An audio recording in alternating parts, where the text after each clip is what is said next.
Good morning, students and my dear friends. I'm Dr. Shalini Shukla, and today is 8th of March 2022, Tuesday. Motivation of the day is women must try to do things as men have tried. When they fail, their failure must be but a challenge to others. आज के discussion में हम ये सारे news article cover करेंगे जहाँ पर पहली न्यूज़ इंडिया के बेंचमार्क इंडाइसेस से रिलेटेड है और इसी पर्टिकुलर सेक्शन में हम दो तीन और न्यूज़ भी कवर करेंगे जो कि अदर पेज नंबर्स पर दी हुई हैं that are related to Indian economy as well as the market. So oil price और इंडियन रुपी के डेप्रिसिएशन की न्यूज़ को भी हम सेम सेक्शन में कवर करने की कोशिश करेंगे. इसके बाद हम सेकेंड न्यूज़ आर्टिकल डिस्कस करेंगे जो कि इंडिया में एक्सपोर्ट से रिलेटेड है. Actually it is an editorial और ओपिनियन आर्टिकल जहाँ पर ऑथर का ये ओपिनियन है कि एक्सपोर्ट पर बहुत ज़्यादा इम्पैक्ट देखने को नहीं मिलेगा because of the Indian rupee depreciation. Apart from discussing all these major news, we will also discuss some other short news clips. And these news clips are related to Microsoft data center in India, coal import fall, and export to GDP ratio. तो देख लेते हैं आज का पहला article जो कि business standard के पेज नंबर 1 पर दिया हुआ है. Indices drop over 2.3% as brent touches 14-year high. So Russia Ukraine crisis की वजह से क्रूड ऑयल के जो प्राइसेस हैं वो कंटिन्यूसली बढ़ रहे हैं और जिसका इम्पैक्ट हमें इंडिया के बेंचमार्क इंडाइसेस पर देखने को भी मिल रहा है. कल ब्रेंट क्रूड ऑयल का जो प्राइस है वो $139 पर बैरल तक पहुंच गया and this is first time since जुलाई 2008. जुलाई 2008 के बाद से ये सबसे हाईएस्ट नंबर है या हम बोल सकते हैं 14 सालों में ये सबसे हाईएस्ट नंबर है या हाईएस्ट प्राइस है ब्रेंट क्रूड ऑयल का. और इसका सीधा इम्पैक्ट हमें ग्लोबल इंडाइसेस पर भी देखने को मिला और इंडिया के बेंचमार्क इंडाइसेस में भी देखने को मिला. Because of this sharp rise in global oil prices, India's benchmark indices have dropped to their lowest level in more than 7 months. तो कल ऐसा क्या हुआ जिसकी वजह से सडन इंक्रीज हमें ब्रेंट क्रूड ऑयल प्राइस में देखने को मिला. कल ऐसी पॉसिबिलिटीज़ को लेकर के स्पेकुलेशन करी जा रही थी कि रशिया का जो ऑयल है उसके एक्सपोर्ट पर बैन लगा देंगे जो वेस्टर्न कंट्रीज़ हैं, वेस्टर्न इकोनॉमीज़ हैं. तो possible ban on Russian oil export would tighten the energy market further and Russia is one of the very important oil exporter country. अगर हम ओपेक की बात करें तो ओपेक प्लस में Russia is one of the very important and one of the largest oil exporter country. और अगर Russian oil पर बैन लगता है या से किसी भी तरह के सैंक्शन के थ्रू पॉसिबल बैन लगाया जाता है रशियन ऑयल पे, इन दैट केस जो क्रूड ऑयल है वहाँ पर सप्लाई और ज़्यादा डिसरप्ट होगी. अभी फ़िलहाल के लिए जो ओपेक नेशन है उन्होंने सप्लाई रिस्ट्रिक्ट कर रखी थी रशिया यूक्रेन क्राइसिस की वजह से जिसका इम्पैक्ट हमें सिंपली ब्रंट और क्रूड ऑयल पे देखने को मिल रहा था. लेकिन अगर रशिया का ऑयल पर बैन लग जाता तो सप्लाई और ज़्यादा रिस्ट्रिक्ट होगी और ज़्यादा कम होगी और अगर सप्लाई रिस्ट्रिक्ट होगी तो सीधा डिमांड सप्लाई का जो गेम है वो यहाँ पर होगा. सप्लाई कम होगी मगर डिमांड जो है वो कंटिन्यूसली इंक्रीज हो रही है क्योंकि because of the post pandemic recovery energy demand her economy में बढ़ रही है. तो डिमांड तो बढ़ रही है मगर सप्लाई जो है वो उसी पैटर्न में अगर कंटिन्यूसली कम होती रहेगी बिकॉज ऑफ एनी रीज़न तो उसका इम्पैक्ट हमें ब्रेंट क्रूड ऑयल प्राइस में देखने को मिलेगा. और वही देखने को मिला कल. ब्रेंट क्रूड ऑयल का जो प्राइस है वो $139 पर बैरल तक पहुंच गया. And all this time high in global oil prices sent shock wave across the domestic market on Monday. और जिसकी वजह से कहीं ना कहीं जिस तरह से कमोडिटी के प्राइसेस भी बढ़ रहे हैं, ऑयल प्राइस की वजह से जो अदर कमोडिटीज़ हैं उनके भी प्राइसेस बढ़ रहे हैं, ट्रांसपोर्टेशन कॉस्ट बढ़ रही है और जिस तरह से ग्लोबल सप्लाई चेन डिस्ट्रप्शन हुआ है तो कहीं ना कहीं इंडियन इकोनॉमी में स्टैगफ्लेशन की सिचुएशन या स्टैगफ्लेशन का जो फियर है वो जनरेट हो रहा है. और इसका इम्पैक्ट कॉरपोरेट्स की प्रॉफिटेबिलिटी पर भी देखने को मिलेगा और जिसकी वजह से जो बेंचमार्क इंडाइसेस निफ्टी हैं और सेंसेक्स हैं उसमें एक शार्पेस्ट फॉल देखने को मिला. अगर सेंसेक्स की बात करी जाए तो सेंसेक्स में 2.74% का फॉल मिला and it is lowest close since जुलाई 13. और यही सेम पैटर्न हमें निफ्टी में भी देखने को मिला। निफ्टी 50 भी 2.3% से फॉल किया and the Nifty decline was relatively less as ONGC, Hindalco and Coal India are not the part of this particular benchmark indices that actually rose sharply. तो जो ये ONGC हैं, हिंडाल्को हैं, कोल इंडिया है, ये सेंसेक्स का पार्ट नहीं है। इनमें थोड़ा सा इंक्रीज देखने को मिला जिसकी वजह से हमें निफ्टी में कम फॉल देखने को मिला है इन कंपैरिजन टू सेंसेक्स, क्योंकि सेंसेक्स में ONGC, हिंडाल्को और कोल इंडिया नहीं लिस्टेड हैं या नहीं इंडेक्स्ड हैं, जिसकी वजह से सेंसेक्स में 2.7% का फॉल देखने को मिला है, क्योंकि इन तीन स्टॉक्स में थोड़ा सा इंक्रीज देखने को मिला, जिसकी वजह से निफ्टी 50 का जो लॉस है वो थोड़ा सा कम दिख रहा है, या परसेंटेज के पॉइंट्स में हम देखें तो निफ्टी 50 में कम गिरावट देखने को मिली है। अगर सेक्टर्स की बात करें तो ऐसे सेक्टर्स जो कि ऑयल प्राइस से बहुत ज़्यादा सेंसिटिव हैं, उनके स्टॉक्स में ज़्यादा इम्पैक्ट देखने को मिला, या हम बोल सकते हैं उनमें हैवी लॉस रजिस्टर्ड किया, जैसे कि automobiles, airline and paints. And while the companies that stand to gain from the spurt in commodity prices saw their stock prices getting high. And this is the infographic about yesterday's Sensex and Nifty performance. तो ये gainer की list है, ये losers की list है की Nifty players में, and this is the performance of Nifty 50 in terms of graph, and this is India's VIX and BSE MCAP. और इसी पेज नंबर 1 पर ही ऑयल प्राइस से रिलेटेड एक और न्यूज़ है जिसको हमने सेम ही कैटेगरी में कवर करने की कोशिश करी है। देख लेते हैं न्यूज़ का है। How oil prices stock valuation seesaw, a sharp sell off in Indian equity market after a spike in crude oil prices should not be surprising. और ऐसा एक्सपर्ट्स ने एंटिसिपेट किया था कि जिस तरह से रशिया यूक्रेन क्राइसिस बढ़ रही है और जिस तरह से सप्लाई डिसरप्शन हो रहा है, चाहे वो ग्लोबल कमोडिटी प्राइसेस हो, चाहे वो ऑयल की सप्लाई हो, जिस तरह से डिसरप्शन हो रहा है, आगे आने वाले टाइम में ब्रंट के जो प्राइसेस हैं, ब्रंट क्रूड ऑयल के जो प्राइसेस हैं वो बढ़ेंगे, जिसका इम्पैक्ट हमें सीधे सीधे इंडियन मार्केट में देखने को मिलेगा। Because of uncertainty, because of increasing crude oil prices, there was a sell off देखने को मिला हमें इंडियन स्टॉक मार्केट में, जिसकी वजह से जो सेंसेक्स और बेंचमार्क इंडेक्स निफ्टी है उसमें हमें फॉल देखने को मिला। अगर हम हिस्टोरिकल डेटा की बात करें तो historically there is a negative correlation between the stock valuation in India and the price of brent crude oil, which is the benchmark for Indian crude oil basket.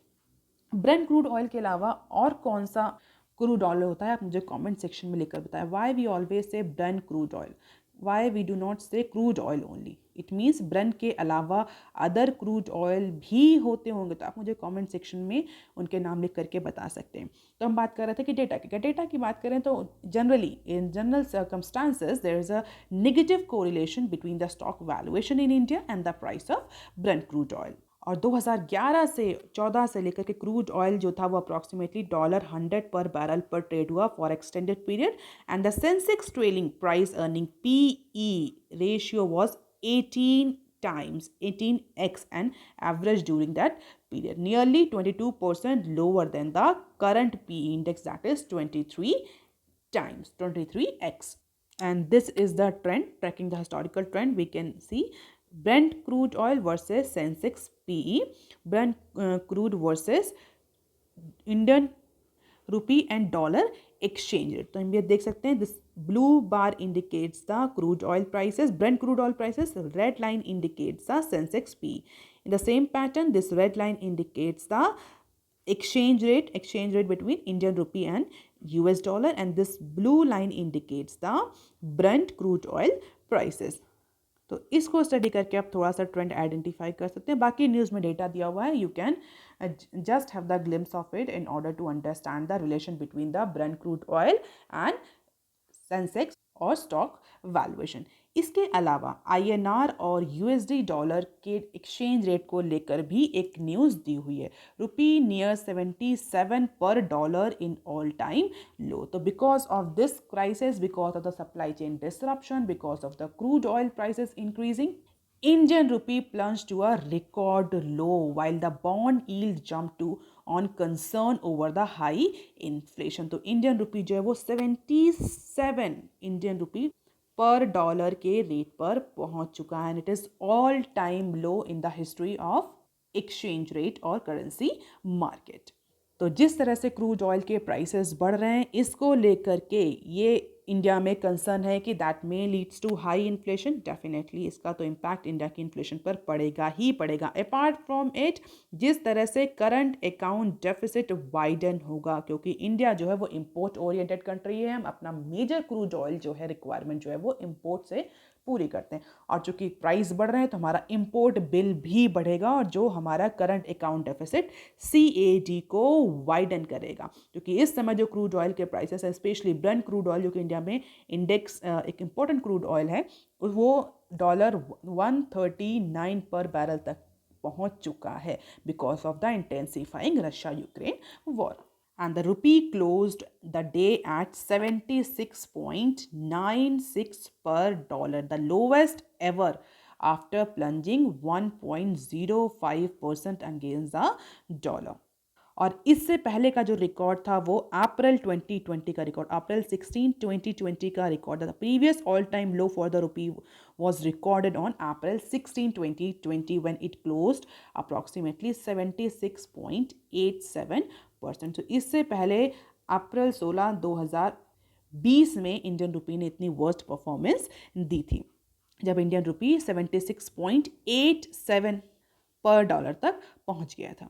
So oil price shock, rise in US dollar index, and relentless foreign portfolio investment outflow in the equity market, all these reasons, all these factors have caused the depreciation in Indian rupee। तो जिस तरह से crude oil के prices बढ़ रहे हैं, US dollar index बढ़ रहा है, और जिस तरह से FPI जो इंडिया से आउटफ्लो हो रहा है, सेल ऑफ देखने को मिल रहा है, जिसका इम्पैक्ट में सेंसेक्स और निफ्टी पर भी देखने को मिला, इन सब की वजह से इंडियन रुपी जो है वो वीक हो रहा है as per the expert. And market participants actually expect the INR could head towards approximately 79 per dollar if the oil prices stay elevated।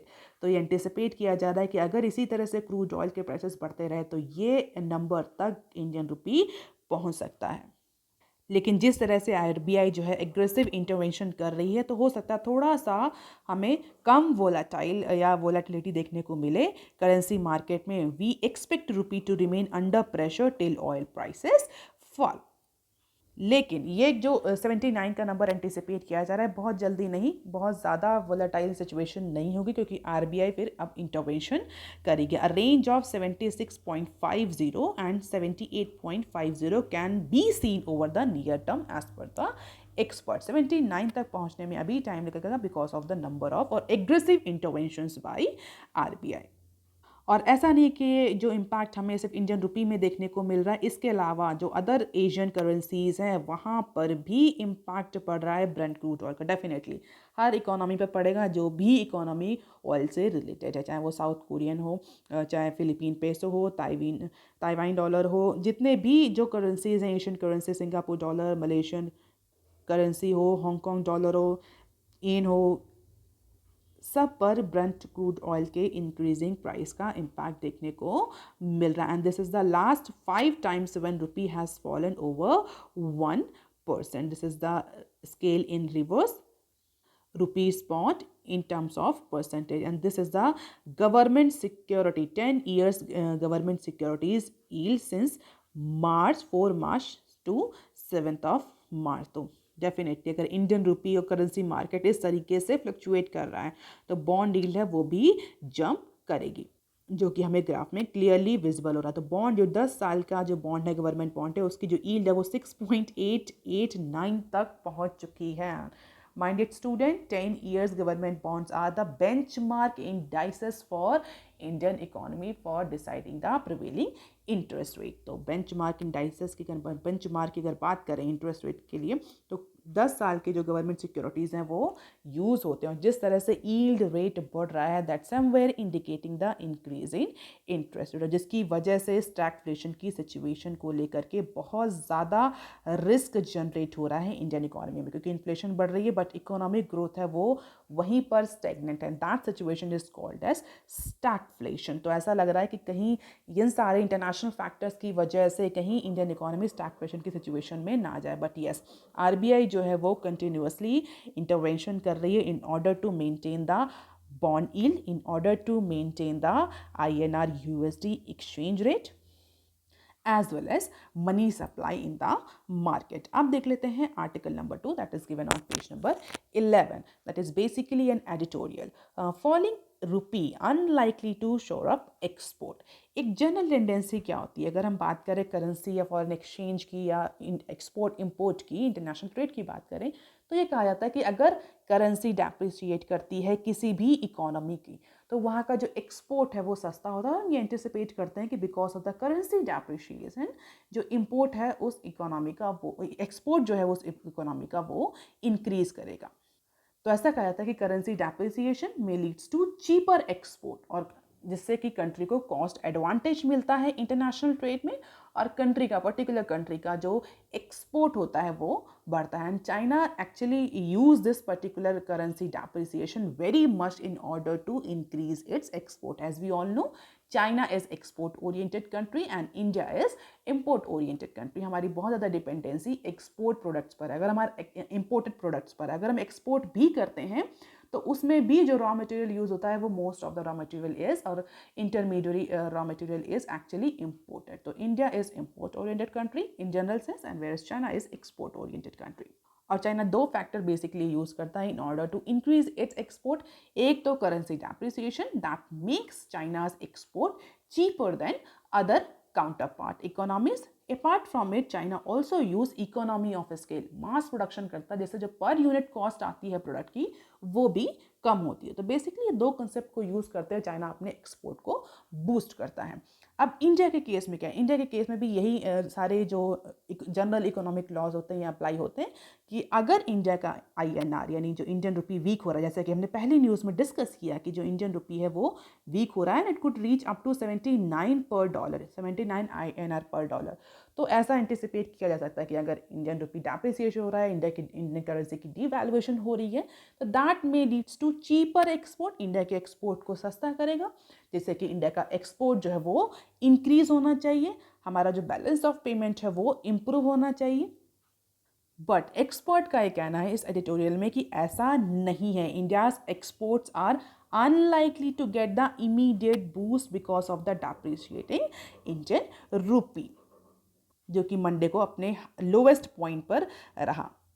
तो ऑथर का ये कहना है कि जिस तरह से ऑयल प्राइस जो हैं वो अपने हाईएस्ट पॉइंट पर है, हाईएस्ट नंबर पे हैं since 2008 on Monday, that is approximately $139 per barrel, and after the US and European allies explored and Russian oil import ban, while delays in the potential return of Iranian crude oil to the global market, क्योंकि ban लगा था इस पर भी USA ने, जिस तरीके से सेंक्शन इम्पोज किए थे उसके बाद से ईरान का जो क्रूड ऑयल है उसको भी मार्केट में आने में टाइम लगेगा, क्योंकि बहुत सारी इकोनॉमीज ने ईरान से क्रूड ऑयल खरीदना बंद कर दिया था आफ्टर द US सेंक्शन। तो ये कहना है एक्सपर्ट का कि जिस तरह से रशिया के ऑयल पे बैन लगा रहे हैं और आप ईरान के ऑयल पे ऑलरेडी कई सारे बैन लगे हुए थे, और ईरान को वापस से रिटर्न मार्केट में आने में टाइम लगेगा, and that may leads to energy crisis और more tight energy market in upcoming time, और जिसका इम्पैक्ट, जिसकी वजह से हमें ये क्रूड ऑयल के जो प्राइसेस हैं ये बढ़ते हुए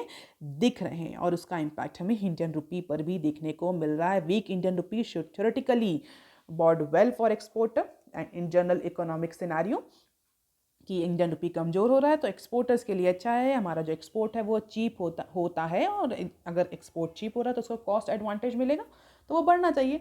but in scenario of weak global demand and lingering volatility, exporters are not sharing the currency dip. तो एक्सपोर्टर्स का ये कहना है कि ठीक है, करेंसी डेप्रिशिएट हो रही है, डिवैल्यूएट हो रही है, हमारे पास अपॉर्चुनिटी है, but yes there is no global demand, weak global demand and supply chain disruption, और जिस तरह से मार्केट वोलाटाइल हो रही है बहुत ज़्यादा इम्पैक्ट हमें एक्सपोर्ट पर देखने को नहीं मिलेगा। और इसके अलावा इसका एक्चुअल इम्पैक्ट इमीडिएटली तो देखने को मिलेगा नहीं, उसके अलावा एक बहुत इंपॉर्टेंट फैक्टर जो इंपॉर्टेंट रोल प्ले करता है that is the competitors currency. अगर इंडियन करेंसी डेप्रिशिएट हो रही है तो हमने अभी इससे पहले ही न्यूज़ में डिस्कस किया कि जो अदर एशियन करेंसीज हैं वो भी डिवैल्यूएट कर रही हैं। तो जो हमारे कॉम्पिटिटर्स हैं इंटरनेशनल ट्रेड में, ग्लोबल ट्रेड में, उनकी करेंसी कैसे बिहेव करी, क्योंकि अगर उनकी करेंसी भी डेप्रिशिएट करी तो डेफिनेटली उनका एक्सपोर्ट भी चीप हो रहा है। तो बहुत ज़्यादा रिलेटिव एडवांटेज तो हमें मिलने वाला नहीं है इस करेंसी डेप्रिसिएशन का, एक्सपोर्टर का और जो एक्सपर्ट्स हैं उनका ये कहना है। सिर्फ our competitors currency is depreciating at a faster rate than we may not gain in that particular process of currency depreciation. Apart from it author का ये भी कहना है कि जो एक्सपोर्ट करते हैं हम लोग ज़्यादातर, अगर इंडिया के एक्सपोर्ट को देखा जाए तो James and jewellery, petroleum products, organic chemicals, automobiles, machinery items, ये जो हैं ये आइटम्स का बेसिकली हम एक्सपोर्ट करते हैं। और अगर हम इन आइटम्स या गुड्स को देखें तो these items have significantly higher import content. Import content इनमें जो रॉ मटेरियल यूज़ होता है वो इम्पोर्टेड रॉ मटेरियल यूज़ होता है, और जिस तरीके से इम्पोर्ट बढ़ रहा है, इम्पोर्ट की कॉस्ट बढ़ रही है, तो डेफिनेटली जो हमारा एक्सपोर्टेड आइटम्स हैं उनको बनाने की, उनकी मैन्युफैक्चरिंग, उनकी प्रोसेसिंग की भी कॉस्ट बढ़ेगी। तो जो करेंसी डेप्रिसिएशन हो रहा है वो कहीं ना कहीं ऑफसेट हो जाएगा, क्योंकि हमारे प्रोडक्ट में प्रोडक्शन की भी, ट्रांसपोर्टेशन की भी, शिपमेंट की, सबकी कॉस्ट बढ़ रही है because of the high import content, because of the high import bill. So while rising commodity prices due to supply shortage, the cost of production for exporters will also go up and that will affect their margin. Definitely वो offset कर देगा सारे advantage currency depreciation के, because our most of the export is import driven. Raw material, semi processed raw material जो use करते हैं उनकी तो प्राइस बढ़ रहे हैं, ग्लोबल कमोडिटीज़ के प्राइस जिस तरह से बढ़ रहे हैं, तो उसको तो हमारे जो प्रोडक्शन होगी, कॉस्ट ऑफ प्रोडक्शन, जो एक्सपोर्टर प्रोडक्ट्स हैं उनकी कॉस्ट ऑफ प्रोडक्शन बढ़ेगी तो हमारा मार्जिन कहीं ना कहीं इम्पैक्ट करेगा। बट येस, ऐसे इम्पोर्ट जैसे कि एग्रीकल्चर, कारपेट, टेक्सटाइल, जहाँ पर हमारा जो इम्पोर्टेड कंटेंट है उसका यूज़ कम है, ऐसे सेक्टर्स में कुछ गेन देखने को मिल सकता है because of the currency depreciation. But yes, that will also depend on our counter part countries depreciation rate. अगर हमारे जो बांग्लादेश की जो करेंसी है, या हम बोल सकते हैं कि जो अदर एशियन इकोनॉमी, श्रीलंका हो गए, और जो हमारे काउंटर पार्ट कंट्रीज, अगर उनकी भी करेंसी डेप्रिशिएट करे तो डेफिनेटली उनका भी जो एक्सपोर्ट है वो कॉम्पिटिटिव बनेगा। तो बहुत ज़्यादा इम्पैक्ट हमें अपने एक्सपोर्ट पर, या बहुत ज़्यादा इंक्रीज हमें अपने एक्सपोर्ट पर देखने को नहीं मिलेगा as per the author, as per the exporter. Even कुछ एक्सपोर्टर्स का तो ये भी कहना है कि जिस तरह से रशिया इन्वेजन हो रहा है यूक्रेन में, उसकी वजह से हमें अपने जो ऑर्डर, यूरोप से जो ऑर्डर आते थे उसमें भी डेक्लाइन देखने को मिल रहा है। रशिया से जो ट्रेड होता था उसमें भी डेक्लाइन तो है ही, क्योंकि रशिया को बहुत सारे पेमेंट सिस्टम से बैन कर दिया गया है। इसके अलावा अदर यूरोपियन जो कंट्रीज़ हैं वहाँ से भी जो ऑर्डर्स हैं उसमें डेक्लाइन देखने को मिल रहा है, more specifically apparel and engineering sector में।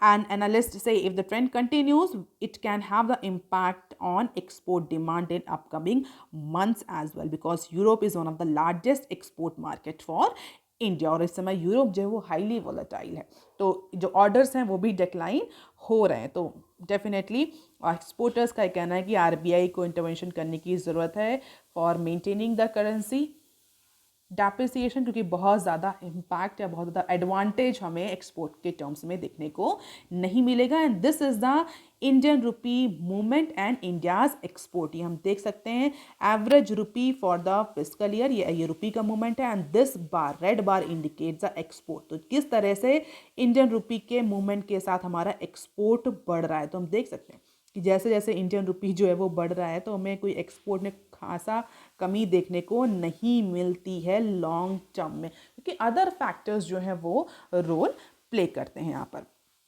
अब देख लेते हैं some other news clips. Microsoft sets up fourth data centre in India. So tech giant Microsoft on Monday reveal its fourth data centre in India.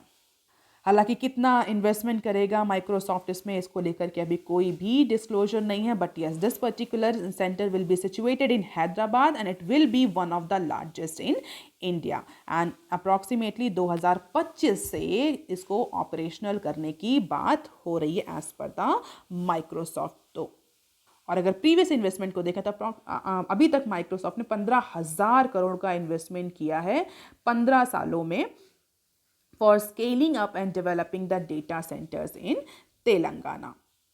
And as per the data, this is one of the second largest FDI in the state. तो 2015 से ये data centre open करने की journey Microsoft ने start करी थी। और कहाँ कहाँ इसके सेंटर है? मुंबई, पुणे और चेन्नई में। और अब जो है वो हैदराबाद में नेक्स्ट सेंटर होने वाला है। अब देख लेते हैं next clip. Coal imports fall, domestic production rises in February. So as coal prices inches up globally, the Indian market is witnessing a slump in the import of dry fuel. तो last अगर 11 months को देखें, financial year 22 जो कि अभी ख़त्म होने वाला है मार्च में, अगर इसके 11 महीनों का डेटा देखें तो इस 11 महीनों के डेटा में जो टोटल कोल इंपोर्ट है वो अप्रॉक्सीमेटली 8.67% तक फॉल किया है over the same period last physical year. और अगर कोकिंग और नॉन कोकिंग कोल का पैटर्न देखें तो जो कोकिंग कोल है उसका तो इंपोर्ट इंक्रीज हुआ है, बट जो नॉन कोकिंग कोल है उसका इंपोर्ट सिग्निफिकेंटली डिक्रीज हुआ है, जिस वजह से हमें 8.67% का डिक्रीज देखने को मिल रहा है in the import of dry fuel, that is coal. और अभी जो क्रूड ऑयल जो कोल का प्राइस है वो अप्रॉक्सीमेटली $400 पर टन है। लास्ट वीक जो कोल का प्राइस रहा वो $400 पर टन रहा, and that is because of Russia Ukraine war.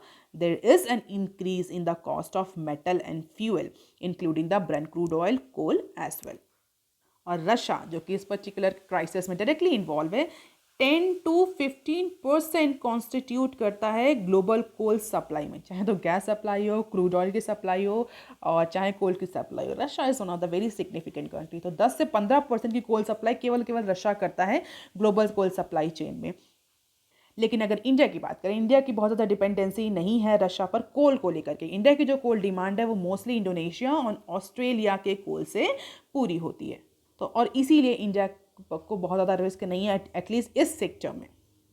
But over the past month, with the rising global prices, coal import have started coming down and the domestic supply is inching up. तो जो domestic और current government का focus भी रहा था कि जो कोल को लेकर के डोमेस्टिक प्रोडक्शन को इंक्रीज किया जाए, और इसके लिए बहुत सारी स्कीम भी गवर्नमेंट ने लाई थी for increasing the coal production. और अगर आपको याद हो तो कोल की शॉर्टेज की भी बात हुई थी, और that was all because of the reduction in import. Government ने बोला था कि आप जो कोल इम्पोर्ट कम करिए, जो डोमेस्टिक कोल है उसको यूज़ करिए, जिसकी वजह से हमें कोल शॉर्टेज की सिचुएशन भी देखने को मिली थी, हमने डिस्कस भी किया था न्यूज़ में। तो अब जो डेटा है वो इंडिकेट कर रहा है कि yes there is a decrease in coal import and there is a increase in domestic supply. So during the month of February, import of coking coal dropped 20% and non-coking 22%, while the coking coal used in the metallurgical sector and non-coking coal or thermal sector is used for electricity generation.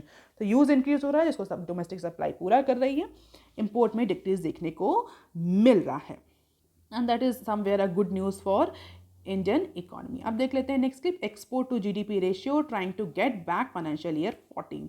तो post budget webinar को address करते हुए जो हमारे commerce minister है mister Piyush Goyal, उन्होंने इस particular data को प्रेजेंट किया और उन्होंने बताया कि किस तरह से इंडिया की पोजीशन रही ग्लोबल ट्रेड में। Apart from it he also call to increase India share in global trade to approximately 10% and increase the export to GDP ratio by 25% की ये टारगेट रखा है कि इंडिया को ग्लोबल ट्रेड में अपना परसेंटेज 10 तक इंक्रीज करना चाहिए, और जो एक्सपोर्ट टू जीडीपी रेशियो है उसको 25% तक एटलीस्ट इंक्रीज करना चाहिए। हालांकि टारगेट जो है वो अचीवेबल लग रहा है given the stellar growth in the Indian economy after pandemic. तो पैंडेमिक की रिकवरी के बाद और जिस तरह से एक्सपोर्ट में इंक्रीज देखने को मिला है उसके बाद से एक्सपर्ट्स का कहना है कि yes this is actually achievable target, and these are few infographics that you can go through. China and Vietnam grown faster in comparison to India, Bangladesh, Brazil, China, Vietnam जो कि इंडिया की direct competitors हैं in case of international trade, and this is the data related to average growth in terms of export, and this is the mercantile growth, and this is the export to GDP ratio over last 10 years. तो अभी जो current export to GDP ratio है वो 20% है approximately, जिसको increase करके 25% कराने की बात करी जा रही है। इट मीन्स कंट्री का एक्सपोर्ट इंक्रीज करने की बात करी जा रही है। So that is all for today, students. If you want lecture PDF, you can join my Telegram channel. You can also follow me on other social media platforms. If you have any query and suggestion, you can write on comment section below. Please like, share and subscribe. Thank you. Have a nice day.